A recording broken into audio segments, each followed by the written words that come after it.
누가복음 4장 21절로 30절까지의 말씀 공독합니다.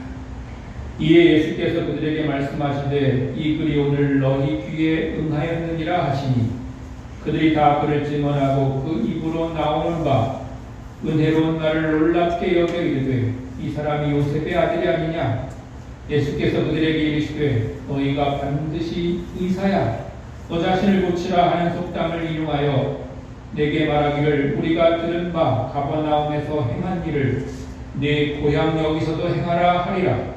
또 이르시되 내가 진실로 너희에게 이르노니 선지자가 고향에서는 환영을 받는 자가 없느니라. 내가 참으로 너희에게 이르노니 엘리야 시대의 하늘이 3년 6개월간 닫히어 온 땅에 큰 흉년이 들었을 때에 이스라엘 많은 과부가 있었으되 엘리야가 그중 한 사람에게도 보내심을 받지 않고 오직 시돈 땅에 있는 사렙다의 한 과부에게 뿐이었으며 또 선지자 엘리사 때에 이스라엘에 많은 나병 환자가 있었으되 그 중에 한 사람도 깨끗함을 얻지 못하고 오직 수리아 사람 나만 뿐이었느니라. 그 땅에 있는 자들이 이것을 듣고 다 크게 화가 나서 일어나 동네 밖으로 쫓아내어 그 동네가 건설된 산 남떨어지까지 끌고 가서 밀쳐 떨어뜨리려 고자 하되 예수께서 그들 가운데로 지나서 가시니라. 아멘. 할렐루야. 하나님의 큰 은혜가 오늘 여러분 모두 함께 하시기를 축원합니다. 오늘 우리가 읽은 성경 말씀을 우리가 읽을 때에 우리가 많이 드는 생각 또 알고 있는 말은 뭐냐면 선지자가 고향에서는 환영받지 못한다 하는 그런 얘기고요. 또 한 가지는 그래서 예수님께서 고향에서는 아무 기적도 행하시지 않으셨다 하는 그런 두 가지 생각을 우리가 하게 됩니다.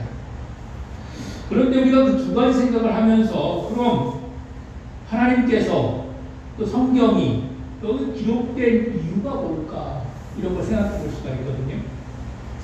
하나님 단지 성경이 단지 우리에게 선지자가 또는 예수님께서 고향에서 환영받지 못했다 또는 그래서 기적을 행하지 않으셨다 그 사실을 알려주려고 우리에게 이 성경을 기록하신 걸까?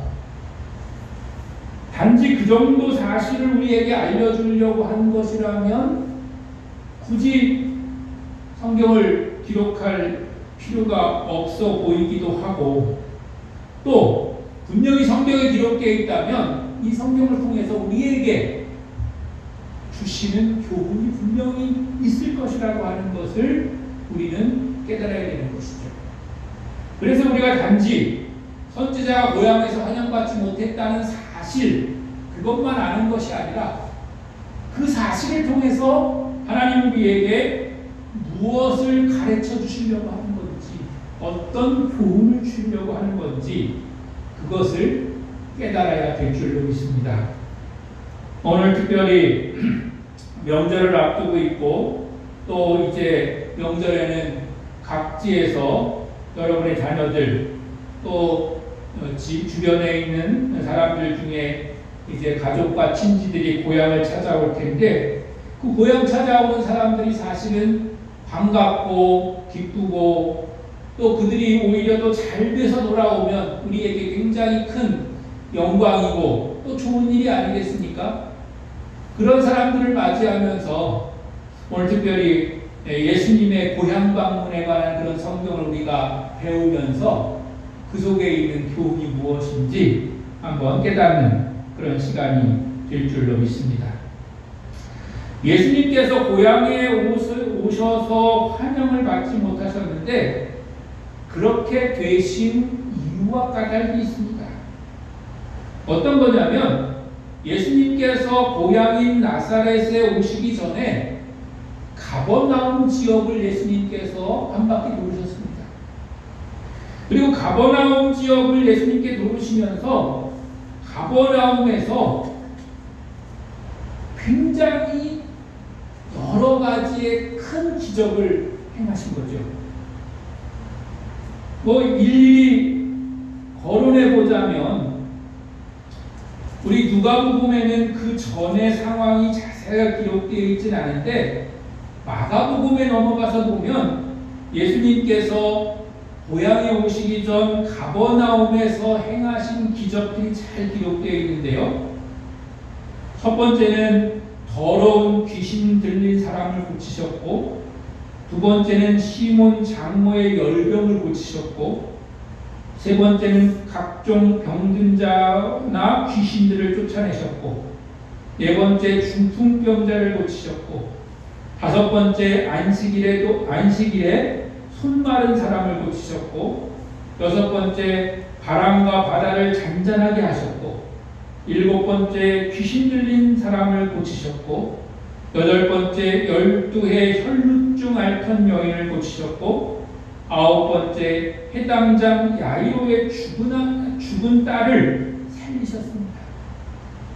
이렇게 열거하기도 긴 그런 많은 기적과 능력을 예수님께서 고향에 오시기 전 가버나움에서 이제 행하셨던 것이죠. 이런 소식들을 고향 사람들이 들은 거예요. 그러니까 고향 사람들의 생각 속에는 예수님이 우리 고향에 오시면 더 큰 기적을 행하시겠지, 더 많은 기적을 행하시겠지, 그렇게 생각을 하게 된 것이죠. 그래서 예수님도 그렇게 이제 말씀을 하시죠. 고향에 오기 전에 행했던 그런 모든 것들을 여기서도 행하라 하리라, 이런 얘기가 나오잖아요. 그렇게 이제 생각을 하고 있었던 거예요.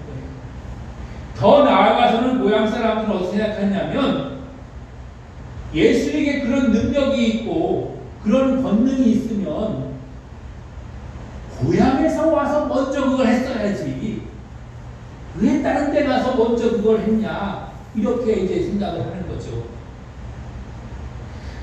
우리가 이제 그런 생각을 할 수가 있잖아요. 만약에 우리 지역 사람이 이제 잘 돼가지고 출세해가지고 어디 서울 가가지고 또 큰 자리에 올라갔다고 한번 생각해 보세요. 그러면 우리가 어떻게 생각할 수가 있어요? 그 사람이 우리 고향을 위해서 크게 뭘 잘 주겠구나. 그리고 뭐 그런 일이 있으면은 우리 고향에 큰 혜택을 주겠구나. 그렇게 생각할 수가 있잖아요. 그런 것처럼 이 예수님의 고향 사람들도 그렇게 생각한 거예요. 예수님에게 그런 큰 능력과 권능이 있으시다면 고향을 위해서, 아니면 고향 땅에서 그런 큰 능력과 기적을 행하실 것이다. 더 나아가서는 그것을 행하시는 첫 번째 지역이 바로 우리 고향이 되어야 될 것이다, 이렇게 생각을 하고 있었는데, 웬걸 고향에 오기 전에 가버나움이라고 하는 그런 동네에 가가지고 예수님이 정말 헤아릴 수 없는 그런 많은 기적과 능력을 행하시고 그들을 위해서 권능을 베푸신 거예요. 그러니까 고향 사람들이 약간 뿔이 난 거죠. 그래서 마지막으로 보면 고향 사람들이 얼마나 화가 났는지 28절부터 보면, 회당에 있는 자들이 이것을 듣고 다 크게 화가 나서 일어나 동네 밖으로 쫓아내어 그 동네가 건설된 산 낭떠러지까지 끌고 가서 밀쳐 떨어뜨리고자 하되, 물론 그 전에 화난 게 아니고 예수님이 하신 말씀을 듣고 더 화가 난 거지만 예수님을 쫓아낸 거예요. 쫓아내면서 낭떠러지까지 끌고 가가지고 거기서 낭떠러지에서 밀어서 떨어뜨리려고, 죽이려고까지 했다는 거예요. 그렇게까지 고향 사람들이 화가 난 거죠. 그런데 그렇게 생각하는 고향 사람들에게 예수님께서 하신 말씀은 어떤 말씀이냐면, 하나님의 기적은 인간적으로 예수의 고향이라서 더 크게 행하고 많이 행하고 먼저 행하고 그럴 수 있는 것이 아니라고 하는 것을 말씀하시는 거예요. 하나님은 필요한 곳에 하나님의 능력을 나타내시고 하나님의 뜻을 이루실 곳에 주님의 일들을 행하고 계신 줄로 믿습니다. 그러니까 우리가 능력이라고 하는 것이, 권능이라고 하는 것이 어떤 개인에게 주어진 그런 특권이 아니라고 하는 거예요. 제가 은사에 대해서도 여러 번 말씀을 드리지만은 은사가 어떤 개인에게 주어져서 그 사람을 높이고 그 사람을 유명하게 만들고 그 사람을 통해서만 나타나게 하시려고 하나님이 은사를 주시는 게 아닙니다. 사실은 하나님의 능력이 필요한 곳에, 하나님의 권능이 필요한 곳에, 또 그것을 사모하는 자에게, 그리고 그 사모함을 입어야 될 필요성이 있는 그때에 하나님이 은사자를 세우시고 그들을 만나게 하시고 그들을 통해서 그 역사를 이루시는 것입니다. 그러니까 우리는 누구에게 능력이 있다 없다, 누구에게 은사가 있다 없다 그렇게 평가하고 판단할 일이 아닙니다. 혹시 여러분의 목사가 능력이 있냐, 은사가 있냐 없냐 이런 걸 말한다고 하신다면 굳이 그러실 필요도 없지만 하나님은 우리 목사님을 통해서 우리에게 능력과 은사를 행하실 것을 믿는 믿음이 있으면 되는 것입니다. 그러면 하나님께서 필요할 때, 내가 사모할 때에, 내가 원할 때 목사님을 통해서 그런 능력과 은사를 행하실 수가 있는 거예요.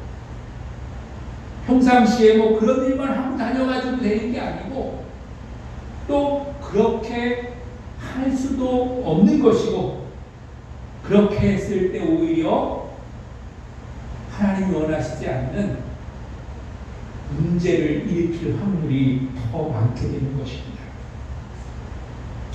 예수님이 어떤 예를 들으셔서 설명을 하시냐면 25절 말씀부터 보면 내가 참으로 너희에게 이르노니 엘리야 시대에 하늘이 3년 6개월간 닫혀가지고 온 땅에 큰 흉년이 들었을 때에 3년 6개월 동안이나 비가 안 와가지고 흉년이 들어가지고 있을 때에 여러분 어떤 한 사람만 힘들까요? 어떤 한 사람의 집 농사만 안 됐을까요?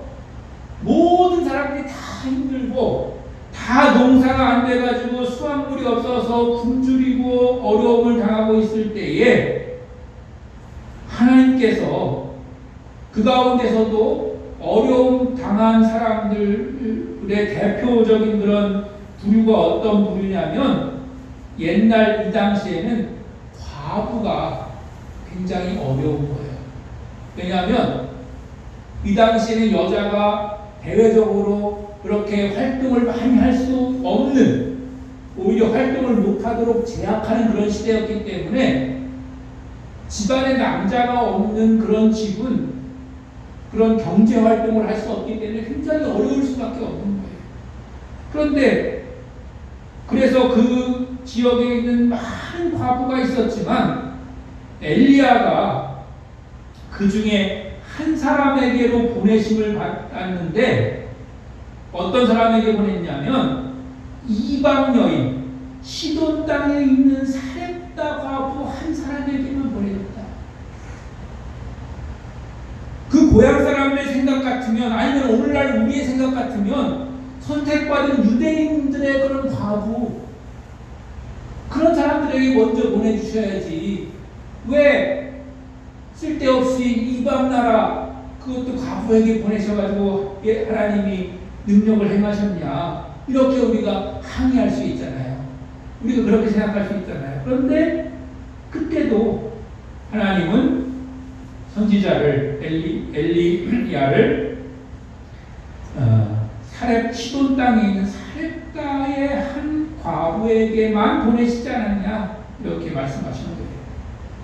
또 한 가지 예는 뭐냐면 27절 말씀에 또 선지자 엘리사 때에 이스라엘에 많은 나병 환자가 있었으되, 나병이라고 하는 게 어떤 특정한 사람한테만 생길 수 있는 게 아니기 때문에 뭐 선택받은 유대인에게도 있었을 테고 이방인에게도 있었을 테고 뭐 나병 환자가 여러 있을 수 있었지 않았겠습니까? 그렇게 나병 환자가 여럿이 있었는데도 그 중에 한 사람도 깨끗함을 얻지 못하였는데 오직 수리아 사람, 이 사람도 이방인입니다. 수리아 사람 나만뿐이었느니라. 나만만이 고침을 받았다고 하는 것이죠. 여러분 아다시피 나아만은 어땠습니까?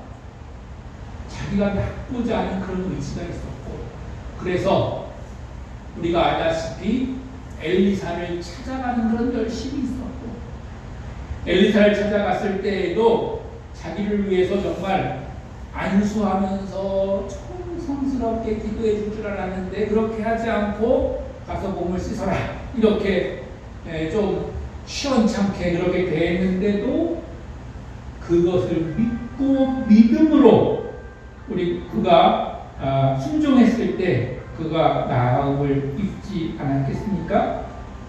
바로 그런 것을 통해서 나아만이 고침을 받게 되었다고 하는 것입니다.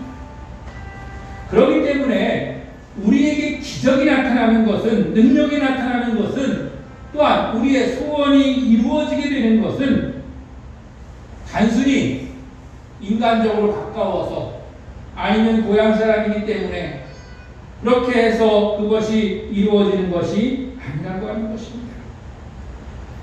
하나님의 뜻이 무엇인지를 우리가 알아야 되고 또 그 뜻이 이루어질 것을 믿는 믿음이 있어야 될 뿐만 아니라 그것을 이루기 위해서는 우리가 가지고 있는 세상적인 방법, 인간적인 방법, 그런 욕심들을 버릴 때 우리가 그것을 이룰 수가 있다고 하는 것입니다.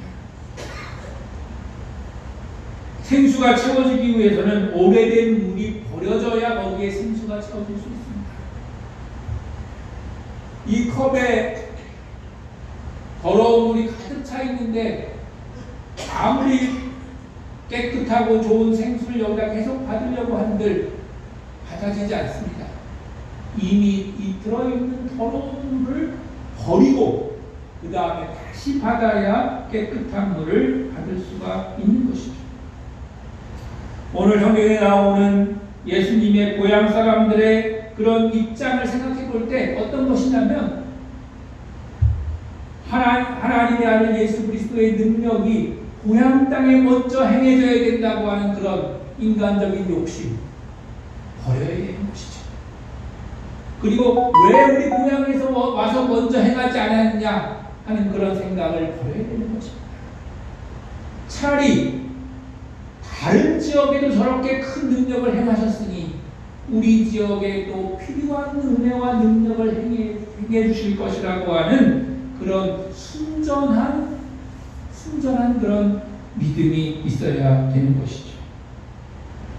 그런 믿음으로 사모했을 때 그리고 자신들에게 오는 고향 사람 예수를 그런 마음으로 환영했을 때 이 예수님의 고향에는 더 큰 능력이, 더 큰 은혜가 베풀어지게 됐을 줄로 믿습니다. 여러분 만약에 여러분이 굉장히 출세해서 큰 그런 힘을 가지고 있다고 생각한다면 여러분의 고향에 와서 굳이 안 해줄 이유, 못 해줄 이유가 없지 않겠습니까? 더 가능하면 잘해줄 마음이 생기고 더 많은 혜택을 줄 그런 마음이 생길 수밖에 없을 것입니다. 그런데 오늘 예수님의 고향 사람들이 그렇게 되지 못한 이유는 자기들이 가지고 있는 그런 욕심과 잘못된 생각을 버리지 못했기 때문에 그런 것입니다. 복음이 채워지기 위해서는 복음 아닌 것, 복음을 방해하는 것을 씻어 버려야 됩니다. 내어 버려야 됩니다. 뿌리 깊이 우리 속에 자리 잡혀 있는, 그래서 버리지 못하는 것들을 버리려고 할 때는 당연히 고통이다. 또 그것을 버리기가 수월치가 않습니다. 왜냐하면 그것을 따라서 내가 이제까지 살아왔는데, 그런 생각과 그런 방법을 가지고 이제까지 내가 살았는데 그것을 버린다고 하는 것이 정말 고통스러운 일이 아닐 수가 없는 것이죠. 진리 아닌 것으로 살아왔다면 진리를 위해서 버려야 하는데, 지금까지 그것을 따라서 살아왔기 때문에 버리는 것이 몹시 힘듭니다. 우리가 예수 믿고 회개했다 이런 말을 많이 씁니다. 예수 믿고 회개했다 이런 말을 쓸 때의 그 회개는 자신이 이제껏 지은 죄를 회개하는 것, 또 우리가 살아가면서 지은 죄를 회개하는 것, 그것도 필요하고 중요한 거지만 그건 아주 작은 부분입니다.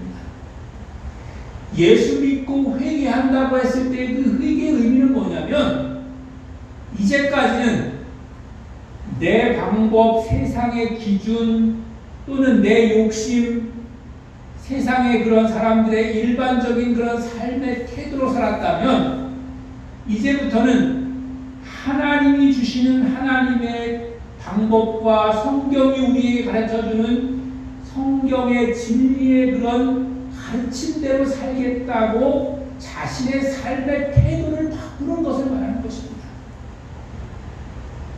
이제까지 내가 살아왔던 그런 방법들이 죄는 아니었어요.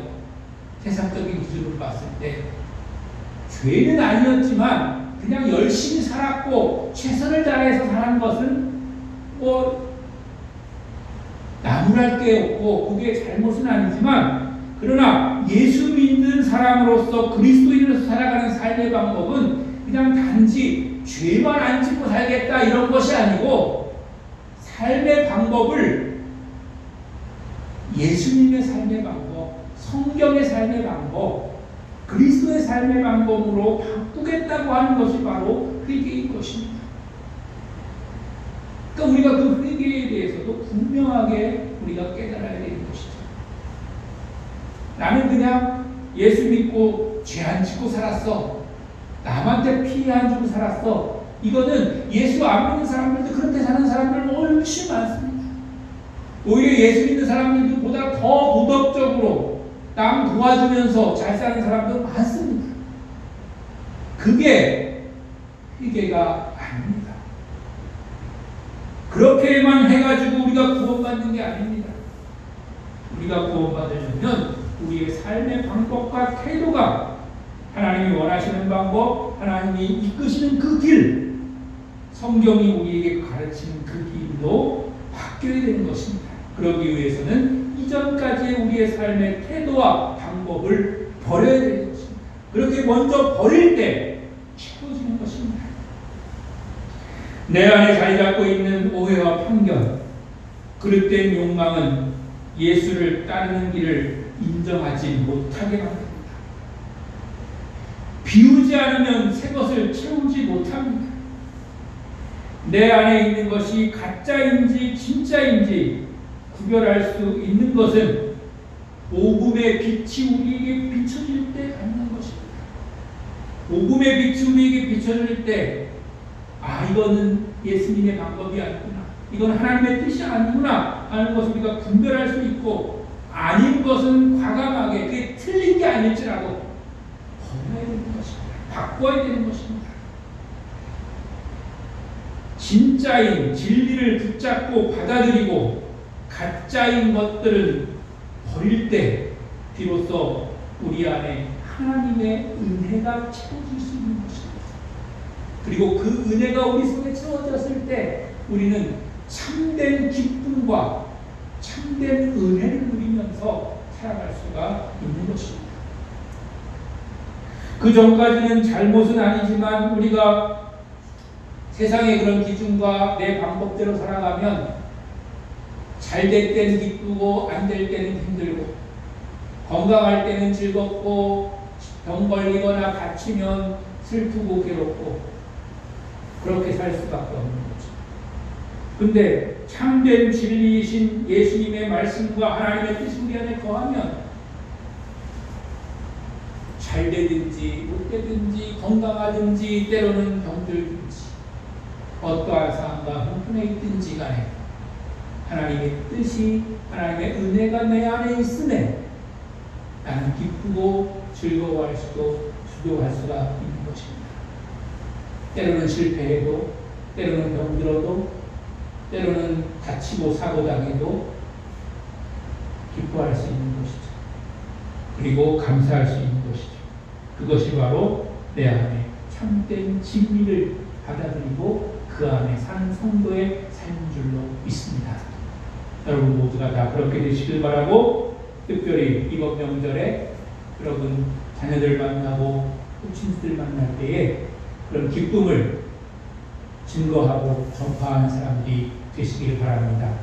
때로 여러분들의 자녀나 친구들 가운데 좀 어려운 소식을 들었다 할지라도 실망하거나 낙심하지 말고 그들을 격려하고 위로하고 그들을 축복하며 기도할 수 있는 그런 여러분들도 있어서 여러분 가정과 여러분 모든 가족들에게도 그리스도의 향기를 전파할 수 있는 그런 여러분의 삶이 되시기를 주님의 이름으로 다시 한번 간절히 축원합니다.